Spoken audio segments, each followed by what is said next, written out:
Grande Espírito, Grande Mãe, maestros e maestras de sabedoria de todas as eras, de todas as raças, abençoe o grupo, nos abençoe,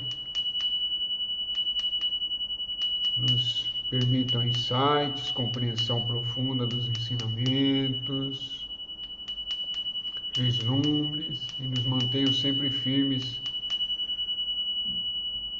na busca da verdade. Que assim seja, assim é. Raush, Raush. Namastê. Mudar aqui para desativar o som de música. Vamos lá. Vamos lá, vamos lá. Temos perguntas.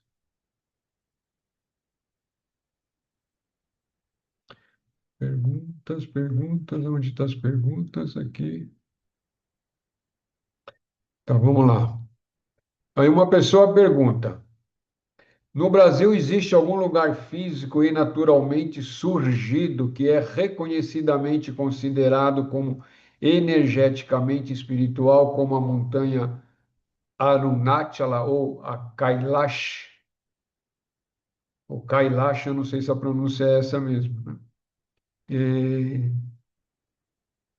é uma boa pergunta, né? É uma boa pergunta. Então vamos lá. Vamos lá, o que que eu posso responder, né? É, igualzinho eu não conheço, né? Porque ali, segundo o Ramana, né? Ali aquela montanha Arunachala é a morada de Shiva, né? Kailash, se eu não me engano, é onde ele. Uma é a morada, né? É onde está a essência, e onde ele fica também. São 5 montanhas lá na Índia que é de Shiva, né?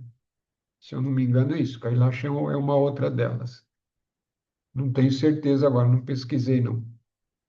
Estou falando de memória. Mas Arunachala é considerada a morada de Shiva, né? O próprio Shiva. É uma manifestação dentro do planeta como Shiva, né? Shiva, né? Todos sabem, é um dos nomes de Deus, né? Dentro da Trindade, Brahman, Shiva e Vishnu, né? É isso. Agora, aqui no Brasil, o que que a gente tem aqui no Brasil que poderia e que é considerado sagrado, né? Eles têm um Monte Roraima, que fica divisa de Brasil e Venezuela, embora o Monte Roraima fica só 5% dentro do território brasileiro, né? É, mas é considerado pelos índios Permon ali como um lugar sagrado e tem todo um. Aí tem que pesquisar mais fundo, né? Se a pessoa tem interesse, tem que dar uma pesquisada muito mais fundo e vai começar a entender, né? E aqui também a gente tem, né?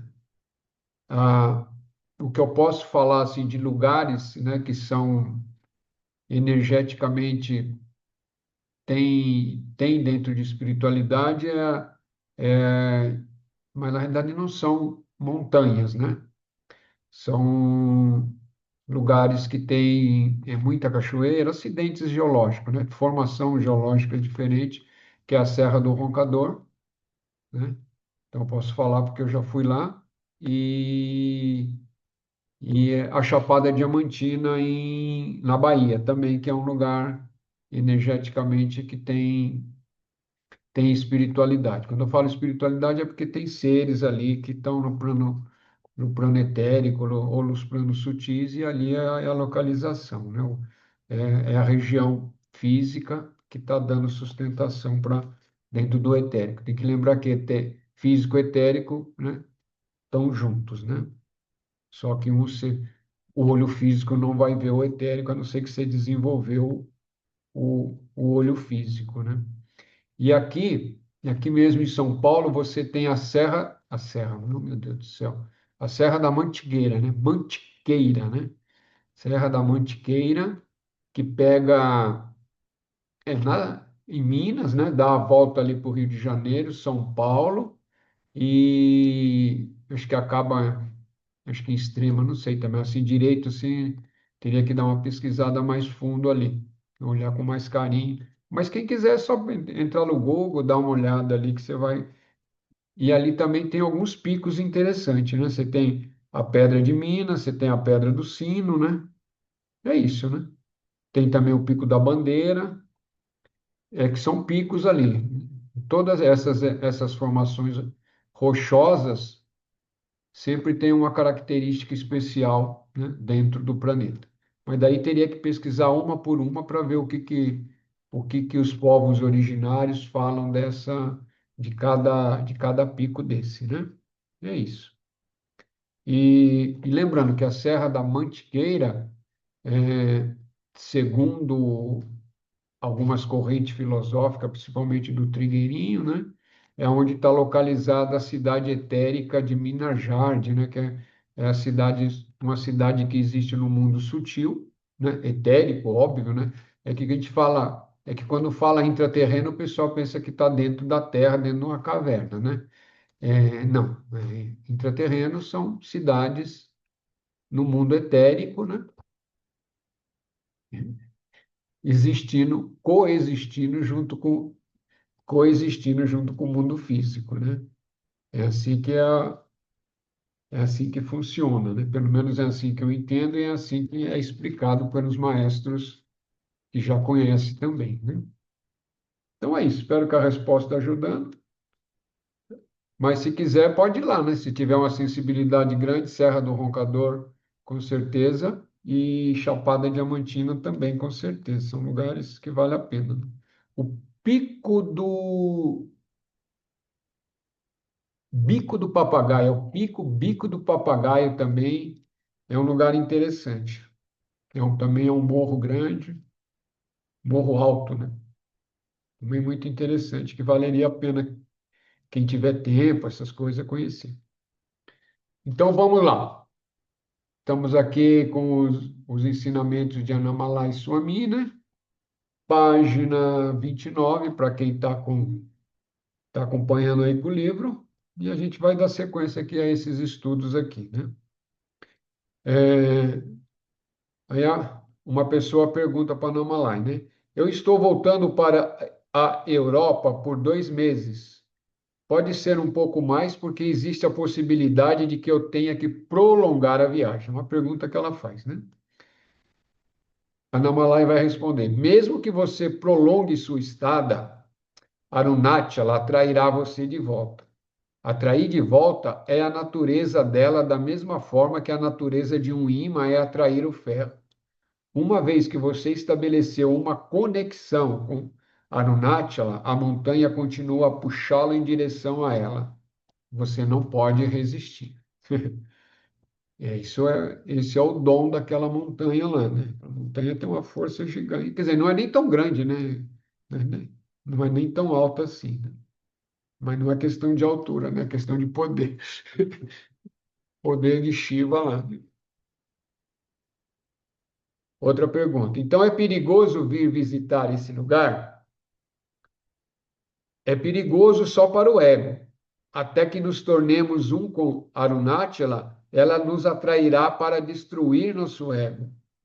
A água num rio não pode descansar onde está. A força da gravidade obriga ela a fluir para baixo, de volta à sua fonte original.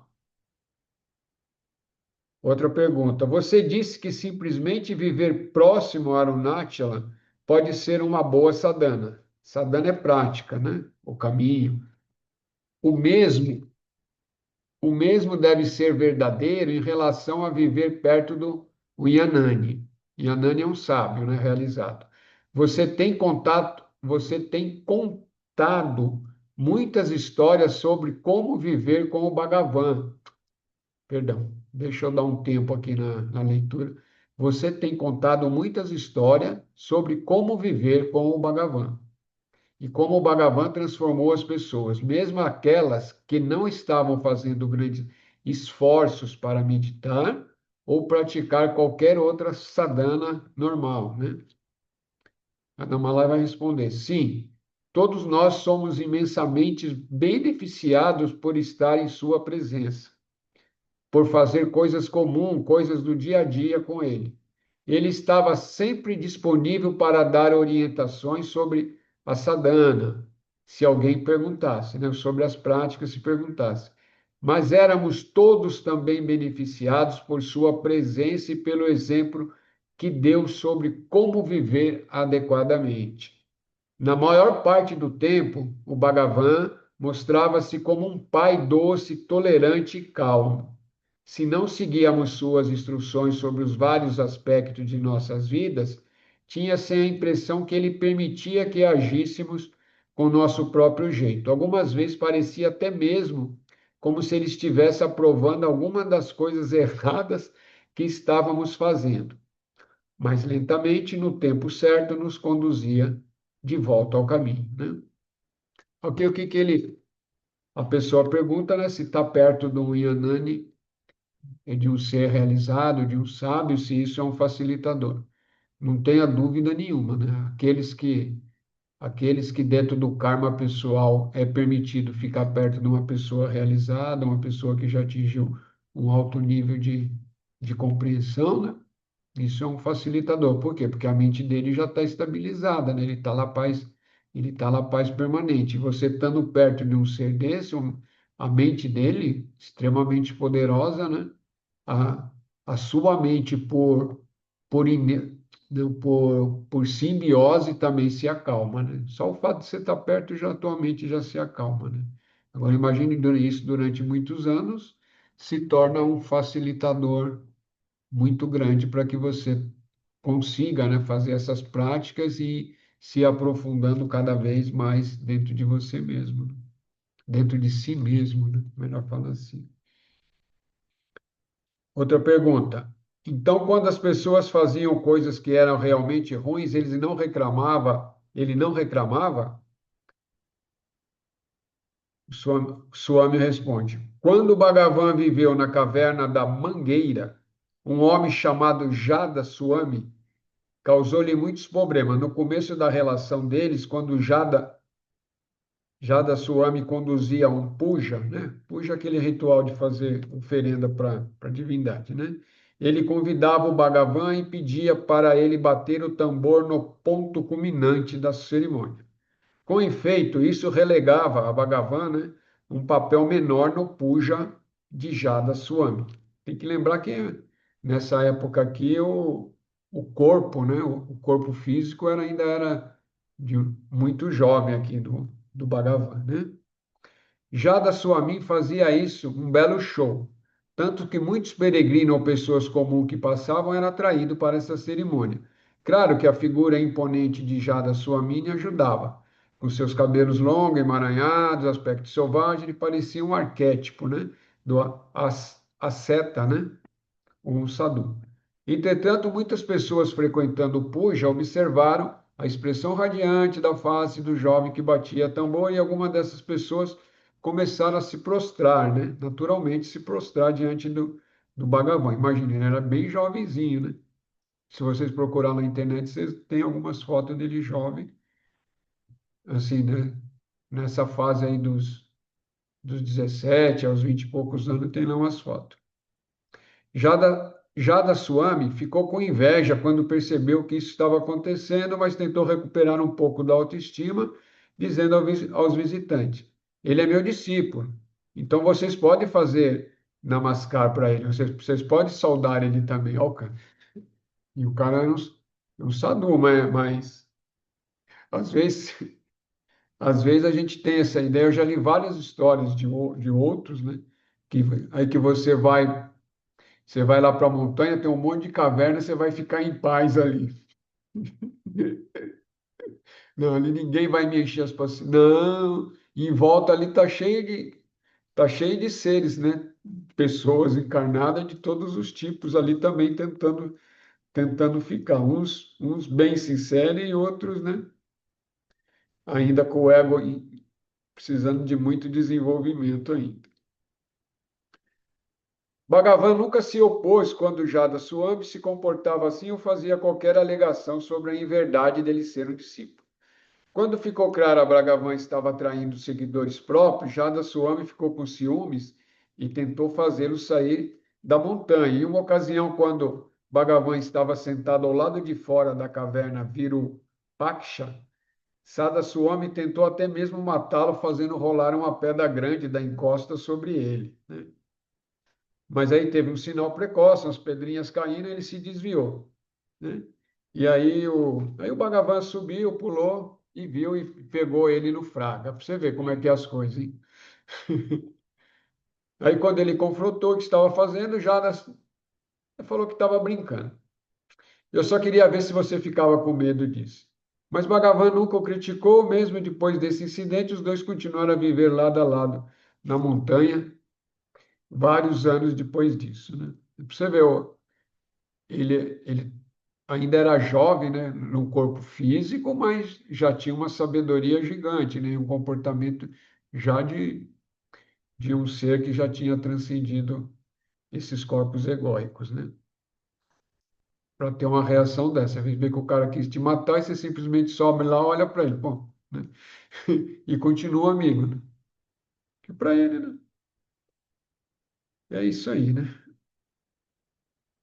Outra pergunta. Esse comportamento, essas coisas que Jada Suami fez, não era o tipo de coisa que esperava de um asceta, né? Ou de um sadhu vivendo em Arunachala. Anamalai responde. Guhai Nama Shivaya, que viveu na montanha vários séculos atrás, era bem conhecido também pelo seu mau temperamento. Em um acidente famoso, ele amaldiçoou um grupo de tecelões que tinha lhe causado aborrecimento. Dentro de pouco tempo, todos os seus negócios foram arruinados. Foi uma maldição visivelmente duradoura, porque nos anos seguintes, todas as tentativas de começar negócio com tecelagem Tiruvannamalai falharam, né? Que é a cidade. Tiruvannamalai é uma cidade lá, é onde fica a montanha Arunachala, né? Para você ver. Não é porque enquanto você não está plenamente realizado, né, as forças egóicas ainda estão no ser, mesmo que você está lá, a seta, né? Está ali tudo renegado, só com a tanguinha e com a tigelinha de comida. Mas aí pediu comida e não deu, ele amaldiçoou. Falou, pô, mas que coisa que não consegue dar uma porção de arroz. Não estou falando com isso que ele está certo ou não, né? Mas são histórias aqui, tem até nome, né? Tem até nome desse Swami, né? Guhai Namah Shivaya. Aí outra pergunta, você diria então que Bhagavan era muito tolerante com as pessoas que o tratavam mal? A Namalaya responde, sim, ele nunca respondia ao criticismo de uma forma negativa. Às vezes até ria quando pessoas falavam mal dele. Ele era indiferente ao elogio e à censura. Essas coisas não tocava.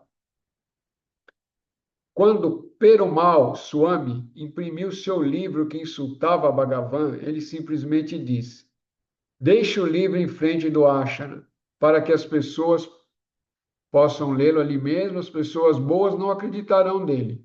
Mas quando as más, né, as más pessoas o lerem, elas se afastarão e me deixarão em paz. Olha a atitude de um sábio, né? Isso aconteceu em 1930, numa época de uma grande quantidade de pessoas que estava começando a vir até o Ramana Ashram, né? Perumal Swami fez um ótimo trabalho distribuindo ele mesmo o livro, porque muitos dos visitantes casuais das cidades paravam de vir. Foi como um pequeno descanso para nós, já que muitos vinham aqui apenas no horário das refeições para comer de graça. Esse sanguessuga era um transtorno para todos nós. Tá vendo? Essa aqui é coisas que ninguém fala dos ashras, né? Tem os bastidores, né? Você viver lá, naquelas cavernas lá dentro da montanha também tem os bastidores. Não é? As coisas parecem muito simples, né? Ou muito fáceis, mas nada é tão fácil, não. Tudo tem, né? Até os ashras, né? O pessoal vai lá só para comer também, né? Sabe que tem comida de graça. E esse Perumal Swami, ele, ele falava muito mal do Bhagavan mesmo, escreveu um livro, né? Aqui está muito resumida a historinha, né? Ele fala como se as pessoas conhecessem, né? Mas quem já leu em outros lugares sabe, né? E, e o Bhagavan nunca se preocupou com isso, não. Depois ele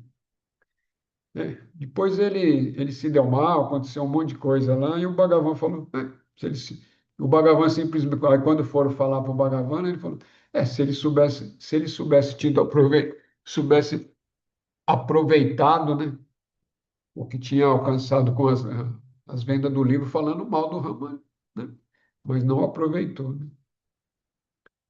É uma pena, né? Mas, então, mas você vê, até mesmo seres realizados, as coisas dentro do nível físico do mundo egóico continuam acontecendo, né? Aqui, Sundaram, o tradutor de Annamalai Swami, aqui ele está falando, aqui é o tradutor, aqui devia estar falando em uma outra língua e ele estava traduzindo.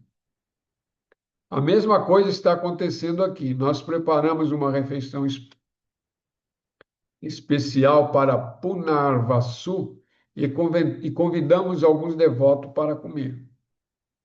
Sem comunicar ao Swami, um homem trouxe 17 pessoas a mais, nenhuma delas era devota. Nós nunca tínhamos visto nenhuma delas antes. Nós só tínhamos comida preparada para 15 pessoas.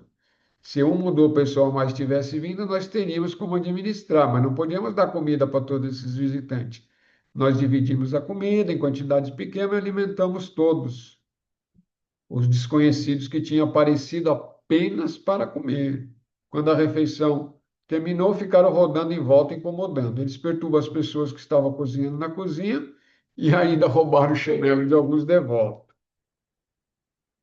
O Swami não se importa em encontrar buscadores que querem discutir questões espirituais importantes, mas ele não gosta desses eventos com muitas pessoas.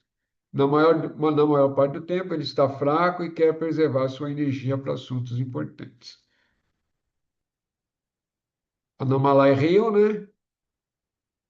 Eu apenas dou vibhuti, né? A maioria das pessoas que vêm aqui, mas por mais que eu desencoraje os visitantes, eles continuam vindo. Muitas vezes, sem nenhuma razão, eu estou fraco fisicamente, então hoje em dia eu só posso lidar com pessoa por breves períodos, né? Aí ele fala que é tipo um poço, né? Que pode, é melhor eu ler. Eu sou como um poço que é alimentado por uma pequena nascente, poucas pessoas tirando baldes de água ao mesmo tempo esvaziarão o poço. Então eles terão que esperar algum tempo, né? Fluir novamente para dentro do poço antes que eu possa dar água. É, tem que lembrar aqui que o Anamalai já estava no fim da. Esses ensinamentos aqui são os últimos 6 meses dele só, né? Então ele já estava no fim dessa existência no corpo físico, né? Um grande ser também, né?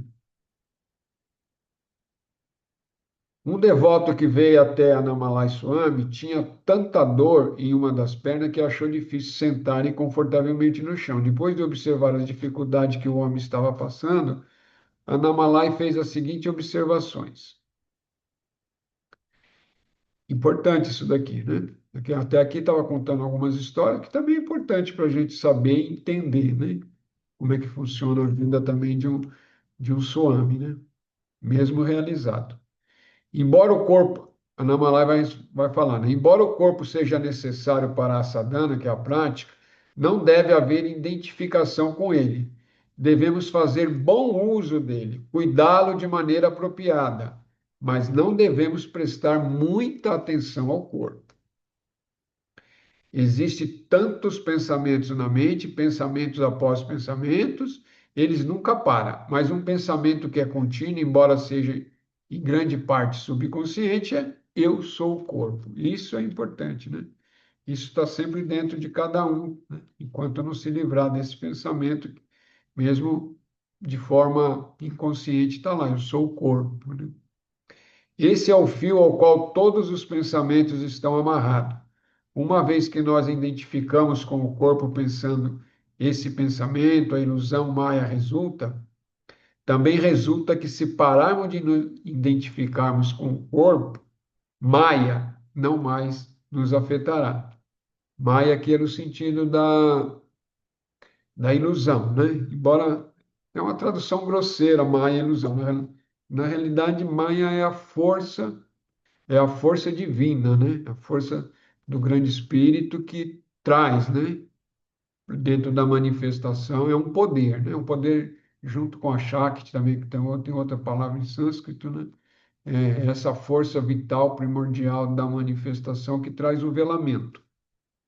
Traz o velamento e a superposição, né? Então, essa força vai deixar de nos afetar, né? Maya é fundamentalmente não existente. Bhagavan diz que Maya significa literalmente aquilo que não é.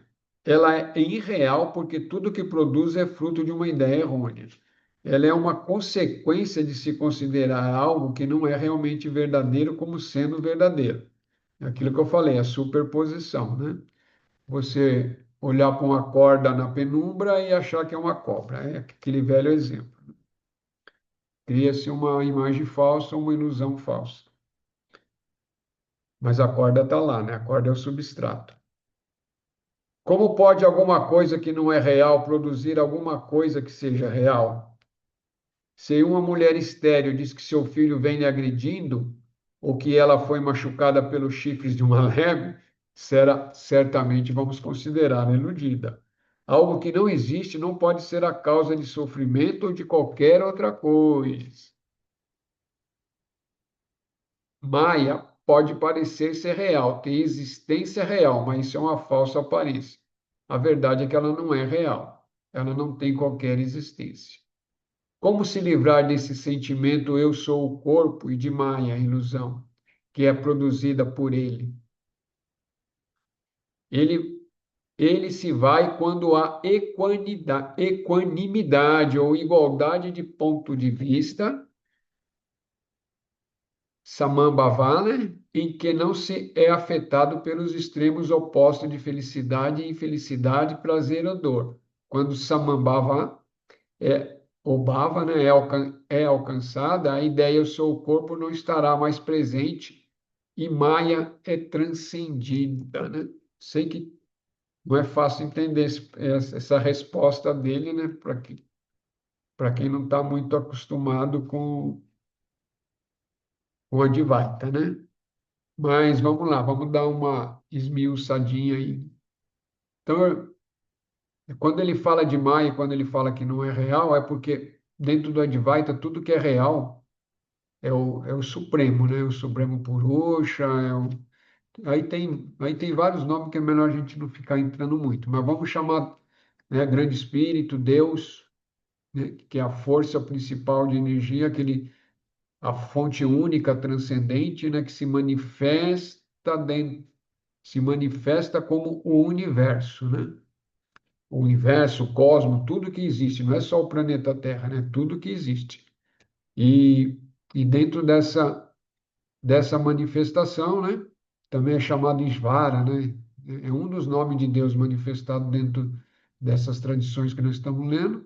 Isvara, ou Isvara, é, ele tem essa manifestação junto com a Prakriti, que é a força, a energia vital, que vai estar junto com Maya na hora do nascimento para poder criar esse mundo aqui, né? Então, do ponto de vista absoluto, esse mundo é fenomênico, né? Então, ele não real dentro.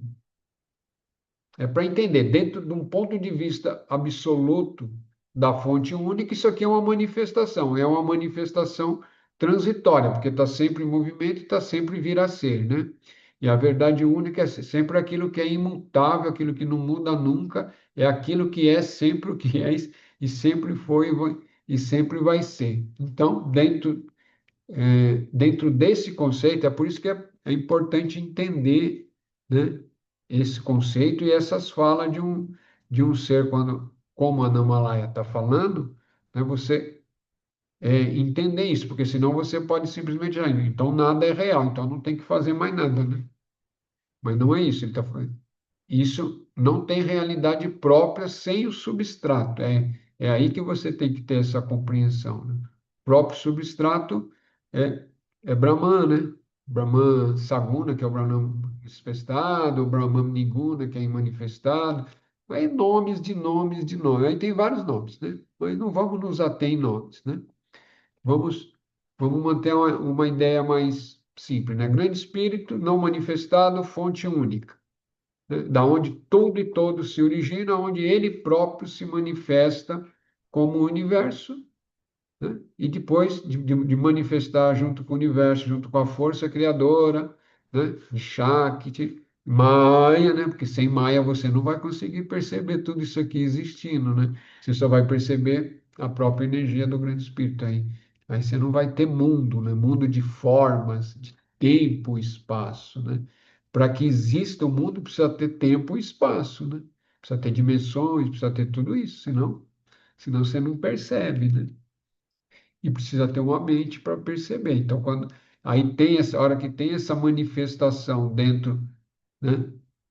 Ele se ele entra na multiplicidade, né? De eu, aí vai formando eu superiores de cada ser encarnado, né? Eu sei que é uma forma grosseira de falar, mas para tentar entender, trazer uma compreensão mais limpa, né? Cada ser superior é como se ele fosse individualizando. Ele é único, mas ele vai individualizando, aí cria-se as almas, e aí está cada um de nós aqui, dentro dessa força. Mas só que na hora que ele está se introjetando, né, naquele primeiro pensamento eu, junto com a mente, né, isso que é importante, ali já o velamento, o poder de velamento já está existindo, é o poder de Maya, junto com o Shakti, né? Essa força da natureza já velando. Aí se cria-se o velamento. E ali já vela e aí esse próprio Espírito Divino manifestado como uma alma, dentro desse reflexo, né? Dentro desse eu sou, né? Esse eu sou puro aqui ainda é um eu sou puro naquele momento do nascimento ali da alma, né? Porque ele está dentro de uma mente pura, ainda tem noção do próprio, mas aí começou o velamento, tchum, velou, aí manifesta-se nos corpos e aí fica a identificação com o corpo físico, corpo emocional, corpo mental, tá. E aí, depois de centenas de encarnações, é aí que começa a liberar. É por isso que os ensinamentos desses swamis dentro dessa tradição já fala, tudo isso não é real, entendeu? Tudo isso não existe, que é justamente para você se focar naquilo que é transcendente, né? Depois, quando você se torna um discípulo avançado de reflexão e, né?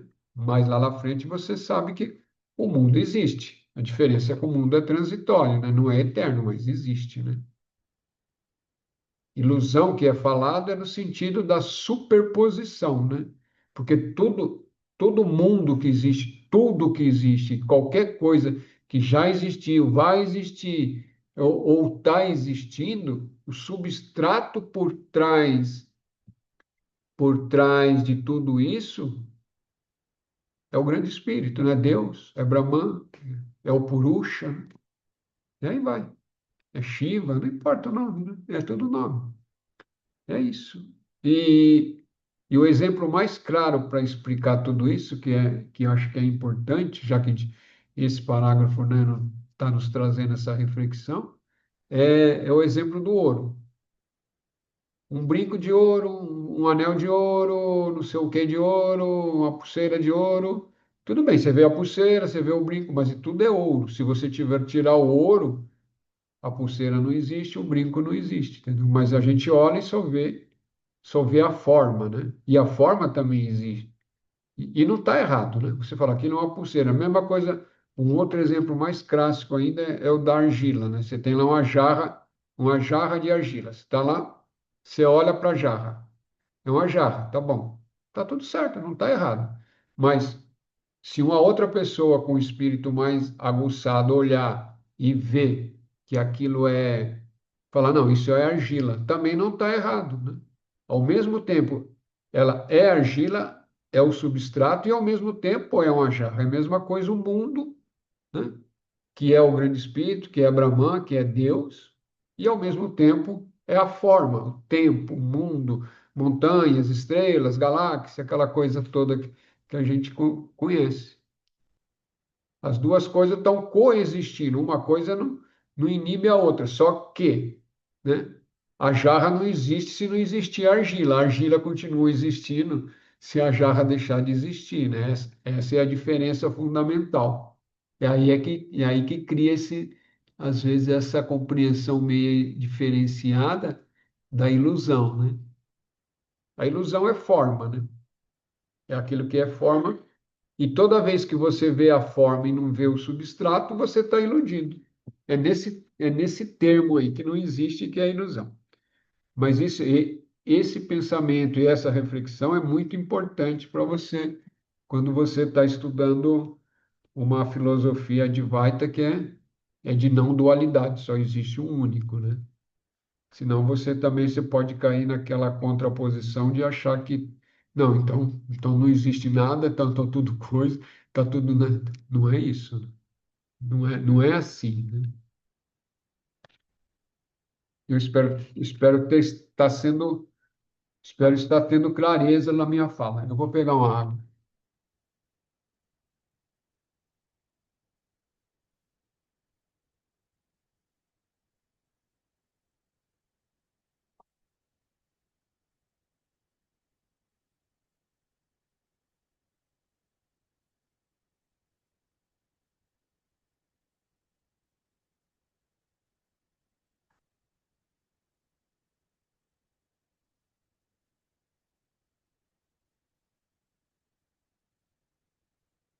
Perguntas, dúvidas, comentários?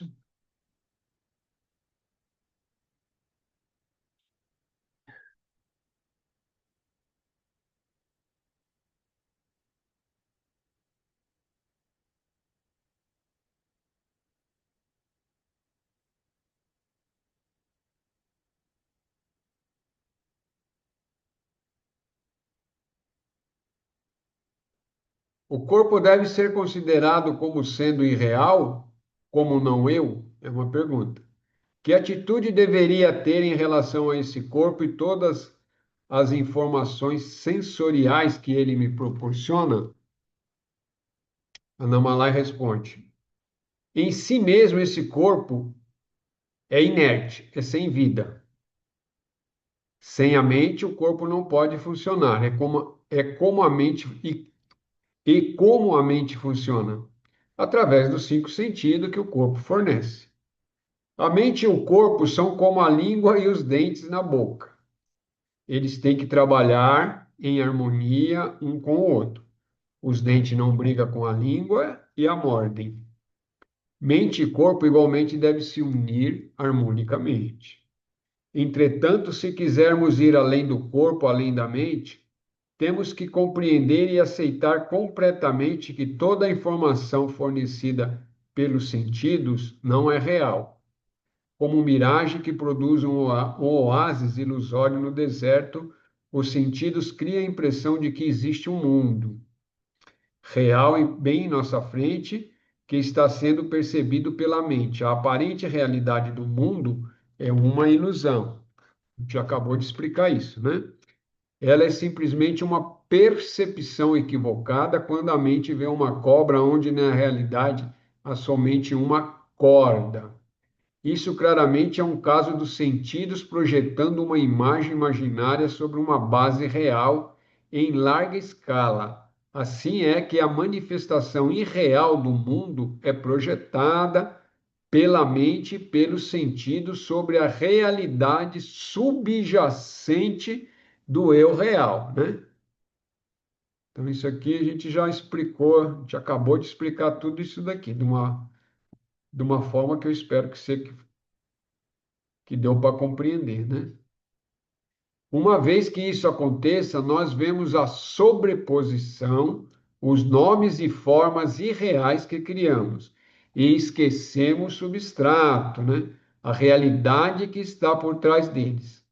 Muitos exemplos são dados por nossos professores e livros espirituais. Por exemplo, se você vê um elefante esculpido em madeira, em algum ponto você esquece que é apenas madeira. Você vê a forma da escultura e sua mente dá àquela forma um nome: elefante.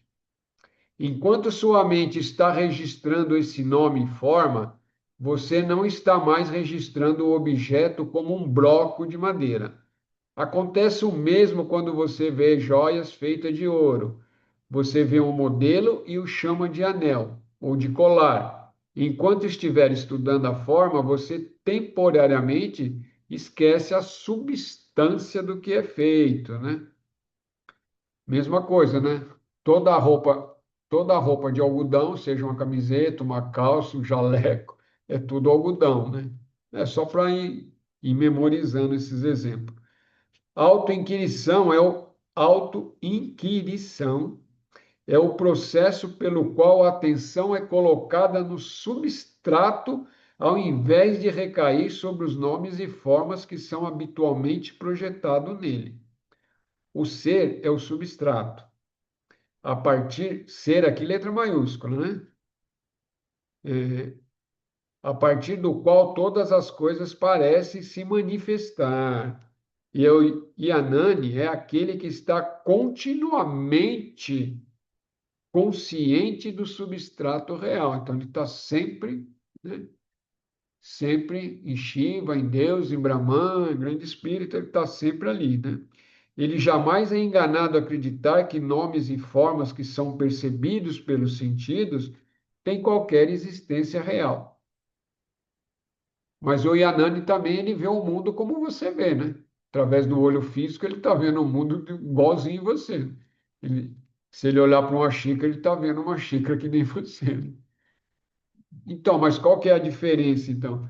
A diferença é que ele sabe que isso aqui é um mundo fenomênico, né? Que tudo está manifestado. Da mesma forma que você, a partir do momento, né, que naquele caminho ali onde você passa, você sabe que aquilo é uma corda, né? E toda vez que você olha, ela vai parecer uma cobra, mas você sabe que é uma corda, né? É a mesma coisa, você olha ali e fala, parece uma corda, mas eu sei que é uma cobra, então eu passo ali e estou de boa. O mundo, então, para o Yanani é a mesma coisa. Ele sabe que tudo isso aqui, espaço, tempo, o mundo é Deus manifestado, né? É o grande Espírito manifestado. É Ele que está por trás de toda e qualquer existência.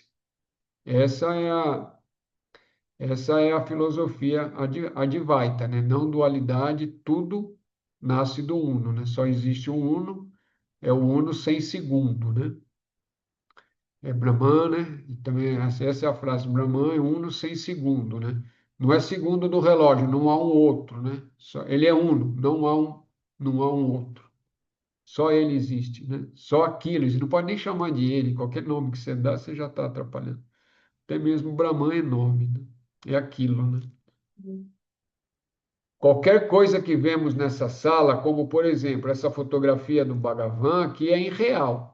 Ela não tem mais realidade do que os objetos que percebemos em sonhos. Nós pensamos que vivemos em um mundo real e materialmente substancial e que nossas mentes e corpos são entidades reais que se movem dentro dele. Quando o eu real é visto e conhecido, todas essas ideias desaparecem e permanecemos com o conhecimento, só o ser existe. Só o ser com letra maiúscula.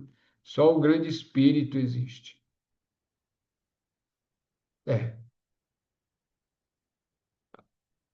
a filosofia a gente tem que pensar mesmo, dá abrição de boca, dá sono, dá tudo, viu? Dá tudo, né? Depois, quem tiver paciência, quem tiver que estudar mais, né, releia isso daqui, né, que se quiser, vai ficar gravado isso daí, ó, né? Vai lá, escuta de novo, escuta de novo. É assim que funciona. Chega uma hora que a mente, né, o corpo mental vai introjetando essa ideia, vai introjetando essa filosofia, né? E vai começando a entender, mas primeiro tem que ter um entendimento intelectual primeiro, ou seja, a mente tem que entender tudo isso, né? Por isso que às vezes tem que, talvez, né, aqueles que têm uma prática de meditação, né? Uma das possibilidades da meditação é você sentar lá quietinho e ficar refletindo sobre essas, né? E silenciando a mente o máximo possível, óbvio, né? E refletir sobre aquilo que é falado, né? E entendi, até conseguir entender. até que se tenha, né, uma revelação. Revelação que a gente fala é conhecimento direto, né? Até que o conhecimento direto seja possível. Ou seja, você daí simplesmente sabe, né? Você transcendeu, olha tudo e fala, realmente tudo é Brahman, tudo é Deus, né? Maravilha, né? Realmente é isso mesmo. Mas aí você já mudou de estado. Aí você volta para cá. Na maioria das vezes você vai lá, olha, vê, percebe, vivencia e volta, né?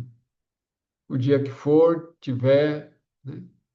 E ficar, aí você está realizado, né? Como diz algumas filosofias, outros diz que está liberto, outros que está iluminado, né? Mas são todos sinônimos para a mesma coisa, né? Iluminação, libertação, realização, são todos sinônimos daqueles seres que transcenderam, né? Entraram, transcenderam o ego, né? O nó do ego. O ego em si é o próprio nó, né? Não é o nó do ego. O ego é esse nó que existe, né? Dentro, né? Que forma esse núcleo, que vai estar entre o espírito, né? Vamos falar assim, espírito e matéria, né? Aquilo que é transcendente e aquilo que está materializado. Esse é o eguinho. E todos nós estamos nesses corpos egóicos aqui existindo, né? E é para isso que nós estamos estudando, tentando entender, né?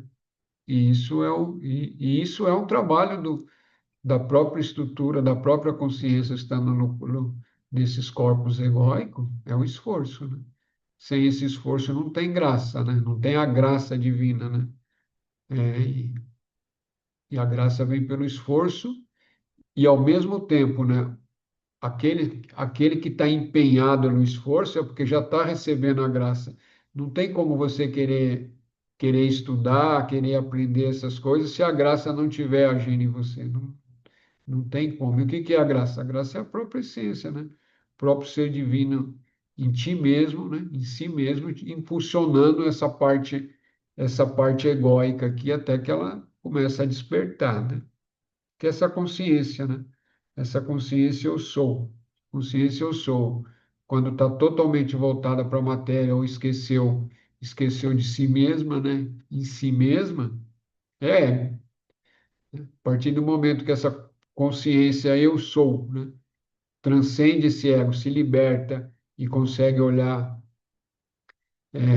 para aquilo que é transcendente, aí ela já está indo para o divino, né? É só para tentar entender, não é ficar brigando com o ego. O ego é toda essa estrutura existindo, o próprio mundo, né? O próprio mundo manifestado é ego, né? É manifestação, é o corpo, né? É o Brahma Saguna, como é falado, né? Com gunas, né? Isso é o corpo. Então é a existência, né? É a existência. E essa existência vem acompanhada das forças de Shakti com Maya que traz o velamento. Então é para esquecer mesmo, porque senão não há individualização, né? Como é que o próprio Espírito Divino vai manifestar e sabendo que é o Espírito Divino, né? É uma forma de. O jeito que eu estou falando é para entender. Para que haja individualização, há o velamento, né? O velamento é o esquecimento. E para quê? Para que haja identificação com a criação, né? E para que depois esse mesmo poder, ele não é só de velamento, né? Ao mesmo tempo que ele é duplo, ao mesmo tempo que ele é velamento, né? Ele também vai te puxando de volta, mas não vai te puxar no começo, né? Vai te puxar depois de centenas de encarnações, ele começa a puxar. Aí você começa uma encarnação após da outra, indo na busca, indo buscando, entendendo, compreendendo, até que chega uma hora que esse desejo, né, esse desejo não, esse anseio de libertação se fica tão forte, fica ardente, né, que esse fogo vai consumindo, né? Aí conforme esse fogo vai consumindo e vai ardendo, o próprio espírito em si mesmo percebe que toda aquela estrutura egóica está pronta. Aí corta-se os nós que está prendendo a matéria, e se eu sou a matéria. Mas isso não significa que você vai morrer e vai esquecer o que você é. Não. Você simplesmente está liberto da matéria e da roda de samsara e dos renascimentos, né? O ser como indivíduo, você ainda continua sendo ser como indivíduo, você sabe daquela encarnação, você sabe essa personalidade que você usava, né? De Maria, de Pedro, de Antônio, de não sei quê, e continue. E todas as suas, óbvio, se você já se realizou, todas as suas existências, né? Centenas de existências, está tudo presente, né? Dentro do seu conhecimento. Por que que eu estou falando isso? Porque às vezes tem uma compreensão errônea que a hora que, né?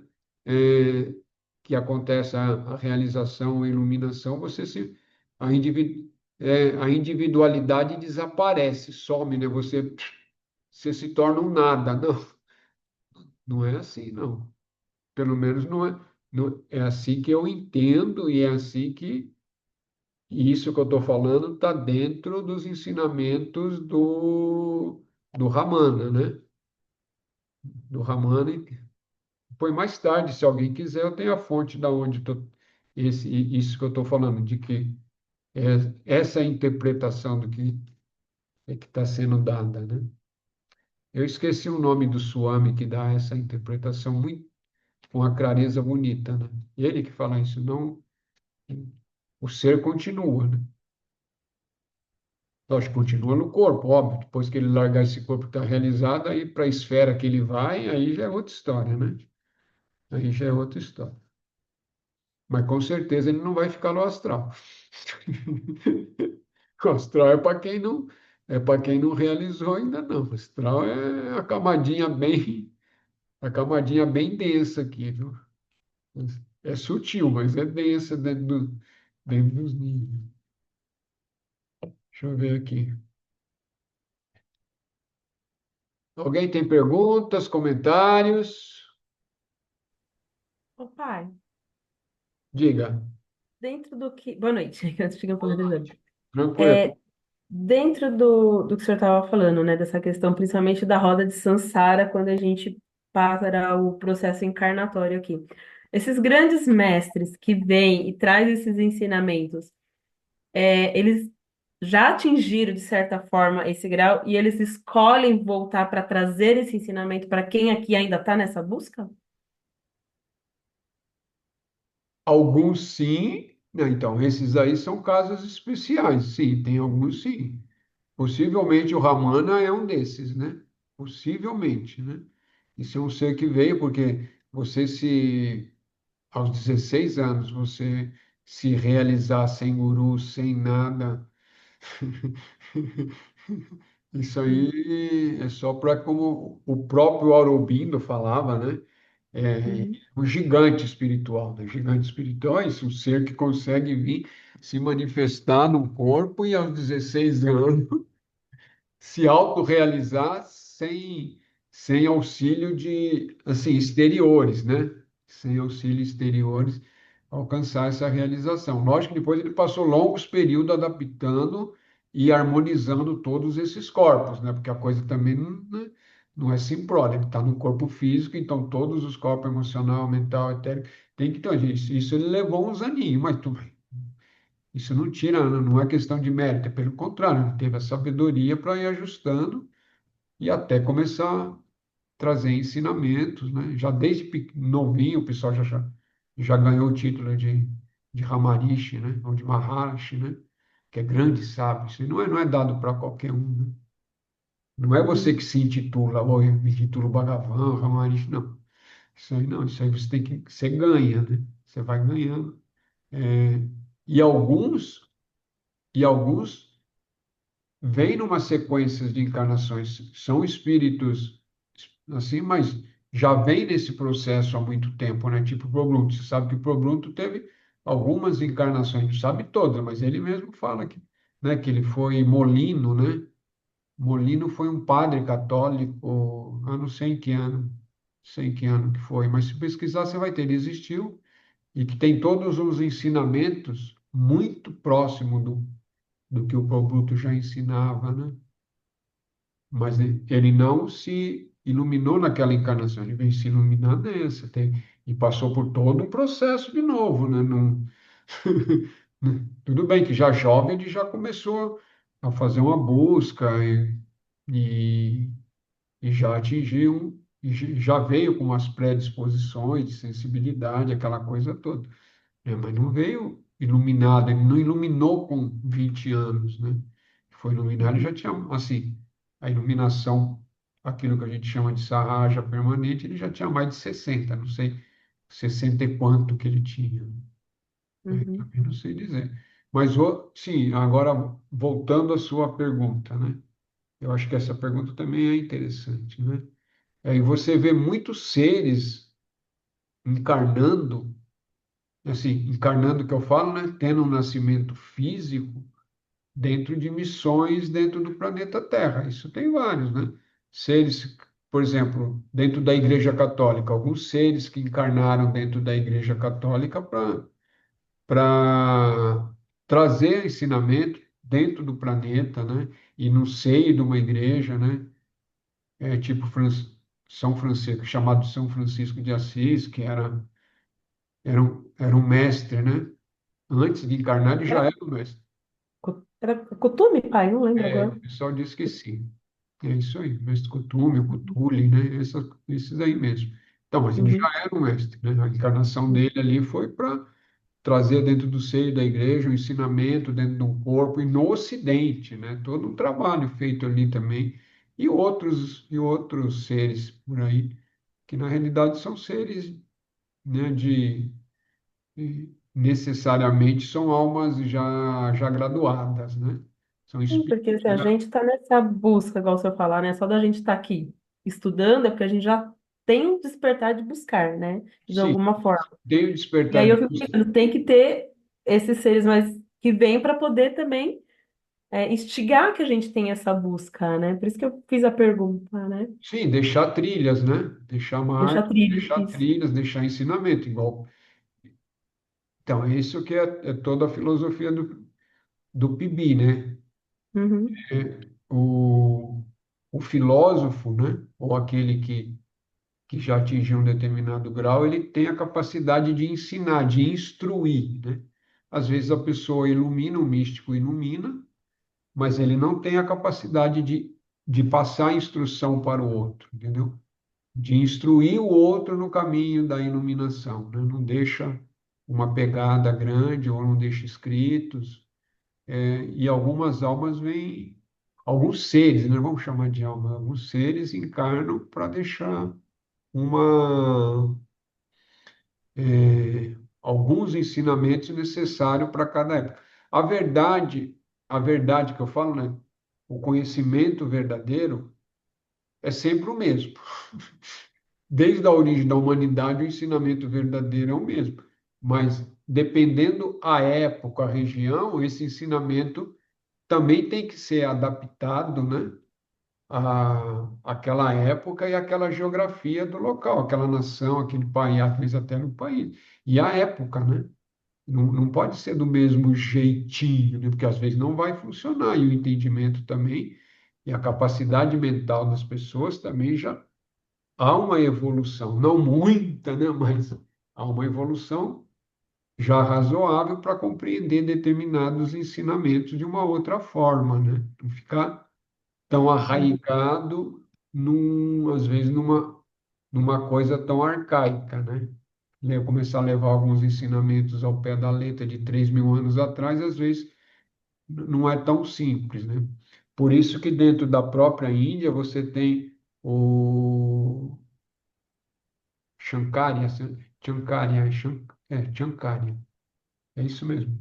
Shri Shankarya, é, que foi todo um reformador, né, de todo aquele conhecimento do Veda. Se vocês pesquisarem, e criou também todo um sistema para iluminação, né, eles não chamam de iluminação, para libertação, né?